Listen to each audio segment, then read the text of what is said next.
All right, guys, so this is my part 2 message to the Christians, specifically in the USA. And if you missed my part 1, I highly encourage you to go back and watch it. It was 3 minutes. That's what TikTok gives me, so I couldn't cover everything that I would have liked, but I tried to squeeze in as much as I could. And one more point that I wanted to elaborate on that I didn't get a chance to do in part 1, when we start talking about a lot of the indigenous people of the USA and African slaves and transatlantic slave trade who were unfortunately forced with this type of belief in a manner that was not Christian-like and given to them in a corrupt manner.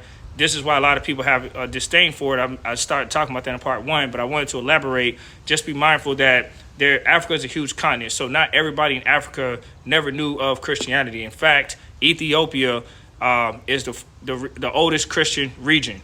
And if you look in the New Testament, in the book of Acts, specifically in chapter 8, verses 26 through 40, the first Christian convert in the book of Acts was an Ethiopian, and Ethiopia is in Africa. Might I add, the setting of the entire Bible, majority of it is in Africa.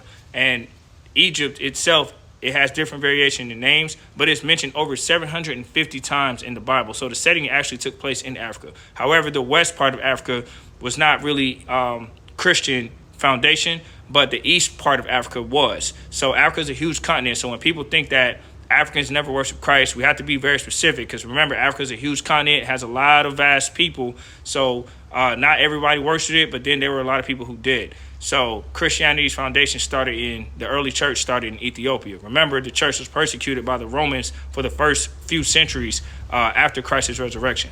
So with that being said, I elaborated on that more.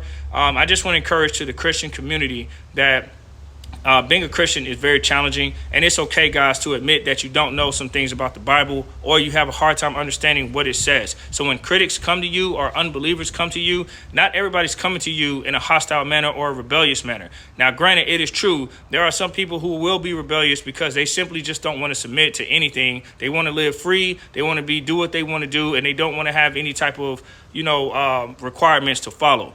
But there also is a segment of people who don't mind submitting, but they have a hard time coming over to the faith because they see people misrepresenting it all the time, and then they just don't understand what the Bible is actually saying, and they're attempting to read it. So I would encourage people, if you're a Christian mature believer who's actually applying the word instead of judging everyone and giving people wise counsel, planting seeds instead of telling them how to think and live, I would encourage people understand reading the Bible, having someone over you to counsel you and then apply it is the most critical thing that you can do in that walk. So if you're a Christian, stay true and stay strong in your faith in these times, and don't let those who misrepresent you be the deciding